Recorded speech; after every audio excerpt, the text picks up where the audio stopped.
अब सपोज आप में से किसी से कोई बहुत बड़ी गलती हो जाए या कुछ काम कंप्लीट ना हो और आपको पता है कि आपको आपके हेड से आज तो डांट पड़ने वाली है, और आप उनके कैबिन में जाते हैं और जैसे ही आप जाते हैं आपको वहाँ दिखाई देता है कि आपको कोई डांट नहीं पड़ रही है, आपसे वही बात बड़े आराम से कही जा रही है, तो आपका मन कैसा हो जाएगा?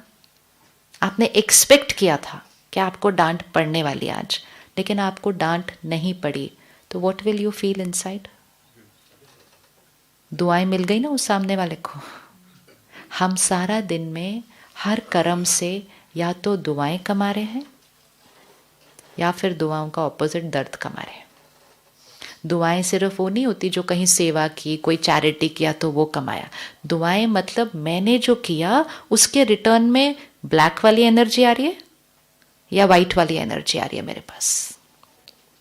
लोगों से गलतियां होंगी, लोगों का काम करने का तरीका हमारे से अलग होगा, वो हमारा परिवार है, हमें उनको प्यार से लेकर चलना है। But there is a difference between a mistake and being careless. दो बातों में बहुत फर्क होता है। एक होता है कि गलती हो गई, बहुत सिंसियर व्यक्ति है, बहुत हार्ड वर्किंग है, लेकिन गलती हो गई। और एक होता है सिंसियर नहीं है, पता है ये खत्म करना है और ख़त्म नहीं कर रहे हैं। अगर किसी से गलती हो जाए उसको तो 1 सेकेंड में यहाँ फुल स्टॉप कर देना चाहिए, उसके बारे में तो डिस्कशन भी नहीं होनी चाहिए कि कैसे हो गई, क्यों। हार्ड वर्क कर रहे हैं, मेहनत कर रहे हैं, गलती तो हो सकती है। लेकिन अगर कोई केयरलेस हो रहा है, सिंसियरली नहीं कर रहा है, आता है फिर भी नहीं, तो डिसिप्लिनरी एक्शन। डिसिप्लिनरी एक्शन, और खुद अपनी टीम के साथ अपना डिसिप्लिनरी एक्शन उनके साथ मिलके डिसाइड करना, ऐसा नहीं उनको इम्पोज करना डिसिप्लिनरी एक्शन। डिसिप्लिनरी एक्शन उनके साथ मिलके डिसाइड करो, और जैसे ही कोई डिफॉल्ट होए तो वो डिसिप्लिनरी एक्शन इमीडिएटली एग्जीक्यूट हो सकता है। मेथड हो सकता है, एक्सपेरिमेंट तो करना पड़ेगा ना, एक्सपेरिमेंट तो करना पड़ेगा। नहीं तो हम उस दौर से गुजर रहे हैं जहाँ ऐसे ही कम कम एज में ब्लड प्रेशर बढ़ रहे हैं, कम कम एज में डायबिटीज़ हो रहा है। अभी आप सब ने पिछले 2-3 महीने में सुना 40 की एज में हार्ट अटैक होना। फिर न्यूज़ में इतनी पैनल डिस्कशंस हुई डॉक्टर्स की, कहा लेकिन वो तो वेजिटेरियन थे, वो तो ड्रिंक नहीं करते थे, वो तो एक्सरसाइज करते थे, वो तो जिम जाते थे, क्यों हुआ उनको हार्ट अटैक? तो वो सारे रीजंस के बाद एक ही आंसर डॉक्टर देता है, स्ट्रेस, लाइफस्टाइल। मतलब क्या? यही काम करने का तरीका, काम करवाने का तरीका से। तो काम करवाने के प्रोसेस में अगर हम अपनी हेल्थ को कॉम्प्रोमाइज कर रहे हैं, अपनी लाइफ को खो सकते हैं। ऐसे काम करने का क्या फायदा होगा? ऐसे काम करने का क्या फायदा होगा? मेरे कर्म की वजह से पूरा मेरे परिवार का भाग्य बदल सकता है। तो इसलिए एग्जीक्यूट करके देखें, करें डिसिप्लिनरी एक्शन, लेकिन उनके साथ मिल के डिसाइड होना चाहिए, इम्पोज नहीं करना डिसिप्लिनरी एक्शन। फिर वो नहीं करेंगे। जैसे आप बच्चों को बिठाओ और फिर बोलो आप डिसाइड करो भाई, अगर आज आपने होमवर्क नहीं किया तो क्या करना होगा, तो बोलेंगे नहीं हम कर लेंगे। नहीं, बोलो नहीं किया तो क्या करना है वो डिसाइड कर लो, बाकी आप कर लोगे मुझे पता है। तो फिर वो बोलेंगे आप डिसाइड, बोलो ऐसा करें कि फिर आज शाम को आप 2 घंटा टीवी नहीं देख सकते, ऐसा करें? तो कहेंगे हाँ ठीक है। अपने आप वो करेंगे अपना काम। और जिस दिन बाई चांस वो नहीं करेंगे, उस दिन स्ट्रिक्ट होकर वो 2 घंटा टीवी बंद करना ही होगा। उस दिन छोड़ना नहीं उस एक्शन को। बस ये छोटा सा ट्रांजिशन पीरियड चाहिए होता है। डिसिप्लिनरी एक्शंस रखने चाहिए, छोटे छोटे रखो चाहे, लेकिन एक्शन रखो ना कि अग्रेशन। क्योंकि अग्रेशन से खुशी जाती है, सेहत जाती है, रिश्ते भी बड़े कड़वे से हो जाते हैं कई बार। एंड मोस्ट इम्पॉर्टेंट, वो लोग जाकर वो सारी चीज़ अपने परिवार पे निकालते हैं। अगर मुझे कोई बड़ा डांट रहा है तो मैं थोड़ी वापस उनको डांटूं, मैं कुछ नहीं बोल सकती, मैं चुप हूँ, लेकिन वो मेरे अंदर तो क्रिएट हो जाएगा ना, वो एनर्जी कहीं ना कहीं और निकल आएगी वो सारी। तो मेरे कितने रिश्ते बिगड़ते हैं। इसलिए जो कुछ यहाँ से सीखा है और सीख रहे हैं आज, इसको एग्जीक्यूट कैसे करना है वो आप सब ने डिसाइड करना है। क्योंकि वो आपको ही आता है, हमें नहीं आता। यहाँ स्टेज पे किसी को नहीं आता कि आपने कैसे एग्जीक्यूट करना है, क्योंकि वो आपका परिवार है, वो टीम आपका परिवार है। उसमें इसको कैसे फिट करना है वो आपने डिसाइड करना है। और फिर जब आप नेक्स्ट टाइम आएंगे तब आपने बताना है क्या क्या वर्क हुआ, क्या क्या वर्क नहीं हुआ। सब कुछ नहीं एकदम से वर्क होता है, क्या वर्क हुआ क्या नहीं वर्क हुआ, हम कितना परसेंटेज कर पाए, हम कितना परसेंटेज नहीं कर पाए, फिर हम आगे की जर्नी वहां से आगे लेते हैं। तो करें नो एंगर जोन वाला अच्छे से, स्ट्रिक्टली वाला, सिर्फ पोस्टर वाला नहीं, अच्छे वाला। श्योर? और हर बार अपने को बताना मेरा ब्लड प्रेशर बच रहा है, किसी और पे एहसान नहीं कि मैं गुस्सा नहीं कर रहा आप पे, भाई देखो मैंने आपको डांटा नहीं, आज वो अपने बेनिफिट के लिए, किसी और के लिए नहीं। तो कौन कौन सिंसियरली सोच रहा है इसको एग्जीक्यूट करते हैं मंडे से? ठीक है, परफेक्ट। लेकिन टीम के साथ बैठकर बात करके कि वर्क कॉम्प्रोमाइज नहीं होना चाहिए। हाँ, हमारे पास 4-5 दिन ट्रांजिशन फेज आएगा, या हम कहें 1 वीक का भी हम ट्रांजिशन फेज लें एक नए सिस्टम में ढलने के लिए, लेकिन उसके बियॉन्ड नहीं। और फिर 3 महीने बाद आके यहाँ ये नहीं बोलना कि हम गुस्सा तो हमने किया नहीं लेकिन हमारा काम थोड़ा सा ऊपर नीचे हो गया। No, it's a lifestyle. दुनिया बाहर यही समझती है गुस्सा करो काम हो जाता है, नहीं करो तो नहीं होता। गुस्सा करे बिना काम कैसे होता है, that is the culture we are going to create. करना है ना? ऐसे ऐसे छोटी छोटी बातें हैं। 2 चीज़ें हैं जो हमें डिलीट कर देनी चाहिए, जो इस बैटरी को बहुत कमज़ोर करती हैं। एक गुस्सा, दूसरा गॉसिप। गॉसिप, गॉसिप मतलब मैं 4 लोगों से बैठी तो उसके बारे में बात की, फिर इसमें से ये चला गया तो वो बाकी 3 जो बचे जो उठ के गया उसके बारे में बात की। किसी के भी और के बारे में बात करना इन अ नेगेटिव वे, ये ऐसे है, ये ऐसे है, ऐसे है, तो हमें परमात्मा सिखाते हैं कि जिसके बारे में आप जो चिंतन करेंगे वही बात आपके चित्त पर बनती जाएगी। क्योंकि चिंतन मैं कर रही हूँ ना, अगर मुझे कोई बात है तो मुझे उनसे जाकर करनी चाहिए, लेकिन उनके बारे में करने से ना उनका बेनिफिट लेकिन मेरा बहुत सारा नुकसान। लेकिन वो एक कॉमन चीज हो गई है। आजकल लोग कहते हैं time pass, harmless gossip. Gossip is toxic, toxic है, क्योंकि वो सिर्फ हमें भारी नहीं करती, हमारे वातावरण की एनर्जी को बहुत हैवी बना देती है, बहुत हैवी बनाती है। अगर आप सिर्फ 1 दिन करके देखें या 1 घंटा करके देखें कि चाहे कुछ भी हो जाए, मैंने किसी के बारे में पर चिंतन नहीं करना, नेगेटिव नहीं सोचना, नेगेटिव नहीं बोलना। अगर कोई बात है उसको जाके बोलना, उससे बात करना, लेकिन उसके बारे में नहीं करना। आपकी इतनी एनर्जी बचेगी और आपका इतना टाइम बच जाएगा। हम आजकल कहते हैं बड़े बिजी हैं, बड़े बिजी, आधा टाइम तो किसी और के बारे में बात कर रहे होते हैं, कर रहे होते हैं, नहीं कर रहे होते हैं। हम किसी ना किसी के भी बारे में बात कर रहे होते हैं। आप देखो व्हाट्सएप पे जितने मैसेजेस फॉरवर्ड हो रहे होते हैं उसमें आधे मैसेजेस किसी ना किसी के बारे में होते हैं। क्यों? क्या थ्रिल मिल रही है, लेकिन हमें टेस्ट पड़ जाता है उस चीज़ के कंटेंट का। तो जो हमने कल देखा रॉ मटेरियल, जो हम सुनते हैं, पढ़ते हैं, देखते हैं, वो हम बनते हैं। तो सुनते पढ़ते देखते सिर्फ मीडिया नहीं, आसपास आसपास जो हम सुनते हैं। तो हम एक व्रत शुरू करेंगे कि अगर किसी और ने आकर किसी के भी बारे में एक नेगेटिव टोन में, अब वो नेगेटिव नहीं लगेगा, वो लगेगा कि ये सच है ना भाई, वो है ही ऐसा, वो है ही ऐसा, तो हम दोनों बात करके क्या रिजल्ट निकाल लेंगे इसके बारे में? अगर है भी, सपोज वो है ही ऐसा, तो हम दोनों बात करके क्या रिजल्ट निकाल लेंगे उसके अंदर? हम यही रिजल्ट निकालेंगे कि हमारी बैटरी, तो उनसे बात करो, किसी सीनियर को बताना है उनको जाकर बताओ, लेकिन आपस में बात करना is a waste of my energy. अपनी एनर्जी वेस्टेजेस की पॉइंट्स को नोट करके रख लें। सॉरी, हाँ जी। कभी किसी से जाके बात करो और उनको समझाओ तो बंदा ऑफेंड हो जाता है। बिल्कुल बढ़िया, आप मेरी निंदा कर रहे हो। बिल्कुल, तो बहुत अच्छा है, फिर मत बात करो। तो गलत नहीं, पर फिर नहीं करो, है ना। सपोज इनके अंदर मुझे लग रहा है कि समथिंग इज नॉट राइट, ठीक है, अब मेरा प्योर इंटेंशन हो तो मैं जाके उनसे बात करूं, वो भी अगर मेरे को लगता है कि वो रिलेशन उस टाइप का है जो मैं बात कर सकती हूँ।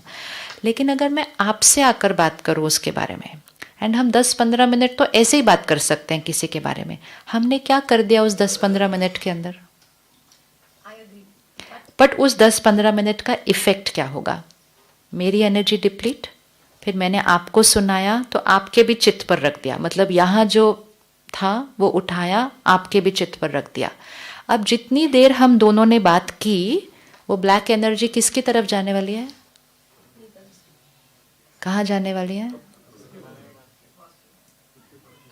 हम किसके बारे में बात कर रहे हैं? तो वो ब्लैक एनर्जी किसके पास जाएगी? उनके पास भी जाएगी। हम उनको चेंज करना चाहते थे वाइट की तरफ, लेकिन हमने ब्लैक डिस्कस करके, मतलब नेगेटिव डिस्कस करके, वो एनर्जी सारी किसके पास चली गई? उनकी तरफ। और अगर वो नेगेटिव एनर्जी उनके पास चली गई तो वो जितने पहले थे वो और बढ़ जाएंगे, इसीलिए वो बहुत विशियस साइकिल बन जाता है। शिवानी बहन, आपका सुन के कभी-कभी होता है कि you become over nice, but sometimes when you become over nice and the other person starts taking you for granted and they just use you and misuse you when they feel like, that's the feeling you start getting after Nobody, a yeah, while. nobody can use us. Then you feel after a while that little bit frustration, and when you can't talk to the person because the person cannot accept, then you'll end up telling your close, near and dear one, I agree, when you're saying you feel light, but after that you feel मैंने क्यों बोला? उसका फायदा क्या? जब हम personal, suppose ये तो ऑफिशियल था, अगर हमारे पर्सनल रिश्ते में कहीं भी कुछ है और जैसे ही हम थर्ड पर्सन से बात करते हैं, तो आपको पता है एक्चुअली हम क्या कर रहे हैं? इवन चलो थर्ड भी छोड़ो, सपोज मेरी तबीयत ही ठीक नहीं है आज, ठीक है, इतनी सी चीज़, और मैंने सिर्फ 2 लोगों को बता दिया कि आज मेरी तबीयत ठीक नहीं है, तो उनके अंदर से कौन सी थॉट निकलने वाली है? हाँ, इनकी तबीयत ठीक नहीं है आज, ओ इनकी तबीयत ठीक नहीं है। This is energy that comes towards me. अब मेरी ठीक होने की कोशिश हो रही है, लेकिन 4 लोगों से मेरी तरफ आ रहा है, इसकी तबीयत ठीक नहीं है, इसकी तबीयत ठीक नहीं है, इसकी तबीयत ठीक नहीं है। फिर वो 3 ने और 3 को बताया, आपको पता है आज वो बहन की तबीयत ठीक नहीं है, आशीर्वाद, आपकी तबीयत ठीक नहीं है, आपकी तबीयत ठीक नहीं है। एनर्जी, हमेशा एनर्जी पे फोकस करना। वो मूवी देखी थी all is well? All is well movie देखी थी, गाना भी अच्छा लगा था। उसका मीनिंग क्या था? कि जब कुछ भी ठीक ना चल रहा हो तब भी क्या बोलो? क्यों बोलो? कुछ भी ठीक नहीं चल रहा, क्यों बोलो ऑल इज वेल? क्योंकि संकल्प से सिद्धि होती है। तो अगर हम ऑल इज वेल, मतलब हम अच्छा सोचते हैं और अच्छा बोलते हैं, तो हम अब ऑपोजिट करते हैं। मेरी तबीयत उतनी ठीक नहीं है, लेकिन मैं यहाँ आई और एक बहन ने बोला आप ठीक हैं, मैं बोलूँगी हाँ परफेक्ट, बिल्कुल ठीक है ना आप? हाँ परफेक्ट। तो उनके माइंड में मेरे लिए क्या थॉट निकलने वाली है? परफेक्ट। फिर वो आगे गई दूसरे कमरे में, उस किसी ने पूछा वो बहन ठीक है? मैंने हाँ, वो तो बोल रही है वो बिल्कुल परफेक्ट है। तो और 5 लोगों ने कौन सी थॉट क्रिएट की? वो परफेक्ट है। अब मेरे पास जैसे ही 5 लोगों से ये एनर्जी आएगी ना कि ये परफेक्ट है, परफेक्ट है, जितना रह गया था, ये होता है ब्लेसिंग्स। कभी भी अपनी लाइफ की प्रॉब्लम्स, हाँ, उनके साथ शेयर करो जिसने आपको सॉल्यूशन के साथ गाइड करना है, लेकिन सिर्फ अपना मन हल्का करने के लिए शेयर करना, उस समय के लिए लगेगा 5 मिनट कि मेरा मन क्या हो गया, हल्का हो गया, लेकिन हमने अपने लाइफ के अंदर इनवाइट कर ली एनर्जीज। इवन ए सिंपल चीज़, एक बेटी अपने घर आती है, घर आके मम्मी पापा को पूछते हैं भाई तेरे घर में सब ठीक चल रहा है? कहाँ ठीक चल रहा है जी, वो ऐसे करते हैं, वो ऐसे करते हैं, वो सास ऐसे करती है। अब वो तो बोल के चली गई, उसने सोचा मैं अपना मन इनके सामने हल्का नहीं करूँ तो किसके सामने हल्का करूँ? तो वो आएगी आपके घर, हल्का करेगी, चली जाएगी। अब वो घर में अच्छे से रहेगी उसके बाद, लेकिन मम्मी पापा की थॉट्स कैसी चलनी शुरू हो जाएंगी, अरे बेचारी कितना सहन करती है, बेचारी ऐसे। अब ये सारी एनर्जी कहाँ जाएगी? उस घर के अंदर जाएगी, उस रिश्ते के अंदर जाएगी, जिस रिश्ते को वो लड़की खुद ही बहुत स्ट्रांग बनाने की मेहनत कर रही है, लेकिन वो कंटेंट ऑपोजिट दे आई है अपने घर में जाके। This is power of raw material information. Information वो ही देना जो इंफॉर्मेशन सुनने के बाद आपके प्रति जो एनर्जी आए वो एनर्जी वाइट होनी चाहिए। और अगर कोई प्रॉब्लम है तो सिर्फ उनसे जाके बात करना जहां से सोल्यूशन निकलना है, वो करना है। ग्लास फुल दिखाई दे, हैं जी? जो आपको ग्लास फुल दिखाए हाफ एम्प्टी, एब्सोल्युटली सोल्यूशन पे आपको जो लेके जाएगा, मेजॉरिटी लोग आपको सोल्यूशन पर नहीं लेके जाएंगे, आपके साथ सिर्फ बात करेंगे। और सोल्यूशन वो होता है कि इसमें आपने क्या करना है। सोल्यूशन ये नहीं होता उनको क्या करना चाहिए। तो सपोज मेरी इनके साथ नहीं बन रही और मैं इनके पास गई और मैंने कहा पता है वो ऐसी हैं, वो ऐसा करती हैं, वो ऐसा करती हैं, और हम दोनों बैठ के बात कर रहे हैं, बट उनको तो ऐसा करना चाहिए, बट हमारे दोनों के बात करने से वो ऐसा कर लेंगे नहीं। तो देन इनको मुझे ये गाइड करना है, अगर वो ऐसी हैं भी आपको कैसे रहना है उनके साथ। That is solution. सोल्यूशन मतलब जो हम इम्प्लीमेंट कर सकते हैं। सोल्यूशन मतलब वो नहीं जो उनको इम्प्लीमेंट करना चाहिए, जो हमारे बीच नहीं बैठे हुए इस time. So always solution focused. Problem discussion is a depleter, हमारी एनर्जी डिप्लीट करता है। अगर आप हॉस्पिटल में भी किसी को मिलने जाओ, वो बीमार है बहुत, हम ऊपर ऊपर से बोलते हैं नहीं जी सब ठीक हो जाएगा जी बहुत बढ़िया, अंदर से सोचते हैं बेचारा भाई इस एज में इतना सब हो गया, क्या होएगा इसका ये। इसीलिए हम तो किसी को बताते ही नहीं अगर हमें कोई बीमारी होनी, हमने नहीं बताना। ठीक हो जाएंगे तब बताएंगे, हुआ था ठीक हो गए सारे परफेक्ट। नेगेटिव एनर्जी अपनी लाइफ में आने नहीं देना। लोग अपने घरों के बाहर वो काले वाले चेहरे लगा लेते हैं, लगाते हैं ना, ताकि नेगेटिव एनर्जी हमारे घर नहीं आनी चाहिए। वो काले चेहरे कुछ नहीं बचा सकते किसी भी चीज से। एनर्जी जब आती है तो यहां से एनर्जी चाहिए उसको बचाने के लिए। वो देखा ना रामायण जब आता था टीवी पे, यहां से एक तीर निकलता है, फिर वहां से भी एक तीर निकलता है, और जो यहां से तीर कौन सा आ रहा है उस हिसाब से मैंने दूसरे साइड से वो वाला निकालना है जो मिडवे आकर सामने वाले के तीर को क्या करे।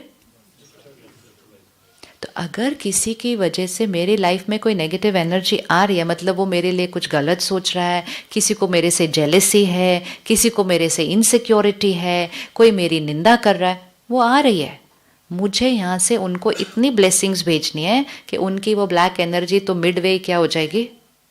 वो रामायण वो ही सिखाती है, वो कोई ऐसे वाला युद्ध नहीं था ये से तीर ये से तीर। इट्स लाइक यहाँ से एनर्जी आई, यहाँ से कौन सी एनर्जी जानी चाहिए, चाहे ये घर में है, चाहे ये रिश्तेदारों के बीच है, चाहे ये ऑफिस के अंदर है। जिस क्वालिटी की एनर्जी मेरे पास आ रही है, अगर मैंने सेम क्वालिटी की ऑफ एनर्जी की तो मेरे पास डबल आएगी। क्यों? अगर आपसे मेरी तरफ ब्लैक आ रहा है और मैंने भी इन रिटर्न ब्लैक क्रिएट किया तो मेरे पास कितनी एनर्जीज हो गई ब्लैक की? दो, एक जो मैंने क्रिएट की और दूसरी जो मैंने रिसीव की। लेकिन अगर आपकी तरफ से मेरे पास ब्लैक आ रहा है और मैंने उससे ज़्यादा वाइट क्रिएट कर दिया तो फिर मेरे पास क्या आया? वाइट, क्योंकि उस वाइट ने आपके ब्लैक को फिनिश करना है। तो अगर किसी को भी आपसे प्रॉब्लम है, कोई आपको लग रहा है इस व्यक्ति मेरे से ठीक से नहीं कर रहा, ये रोज़ सुबह उठ के मेडिटेशन करें और 1 मिनट के लिए उसको अपने माइंड के सामने ऐसे लेके आएँ, परमात्मा की सारी शक्तियाँ और दुआएं आपके पास हैं, आपकी और मेरी बहुत अच्छी बनती है, कुछ नहीं बन रही इस टाइम अभी, लेकिन ऑल इज़ वेल ना। ये है all is well. All is well का मीनिंग क्या है? वो सिर्फ एक लाइन नहीं है, वो एक कॉन्सेप्ट है। संकल्प से सिद्धि मतलब जो आप अपने जीवन में सिद्ध करना चाहते हैं उसका संकल्प कीजिए। अब आप बताइए आप अपने जीवन में क्या सिद्ध करना चाहते हैं, फिर हम उसके संकल्प क्रिएट करते हैं। एनीबडी क्या सिद्ध करना चाहते हो? सपोज एक सिंपल चीज, हम सिद्ध करना चाहते हैं कि हमारी हेल्थ हमेशा अच्छी रहे। सिद्ध करना चाहते हैं, कौन कौन चाहेगा कि मेरी हेल्थ हमेशा रहे? अब हमें इसके लिए संकल्प डालना है रोज अपने मेडिटेशन में, मेरा शरीर स्वस्थ है, निरोगी है और हमेशा रहेगा। ये वरदान होता है, ये ब्लेसिंग होती है। हम औरों के पास जाते हैं, कहते हैं हमें ब्लेसिंग दो। दूसरे कितनी ब्लेसिंग देंगे? 1 बार 2 बार मिलेंगे, लेकिन जो ब्लेसिंग हम रोज खुद को देंगे वो सिद्ध हो जाएगी। अब हम क्या चाहते हैं? हम खुशी चाहते हैं। अब आज से हम उसको चेंज करेंगे, हम खुशी चाहते हैं। ये लाइन नहीं होने वाली है, लाइन ये होने वाली है कि मैं खुश हूं सदा। परमात्मा कहते हैं मैं खुश हूं नहीं, मैं सदा खुश हूं। क्योंकि नहीं तो बोलेंगे मैं खुश थी लेकिन सामने से वो आ गए, मेरी खुशी गायब हो गई। सदा, सदा मतलब चाहे कोई भी सीन मेरे जीवन में आए, ये संकल्प है, ठीक है। और क्या चाहते हैं हम? एनीथिंग, कोई भी चीज़ जो आप चेंज करना चाहो और जिसको आप अपना भाग्य बनाना चाहो। भाग्य कैसे बनता है? हमारे कर्मों से बनता है।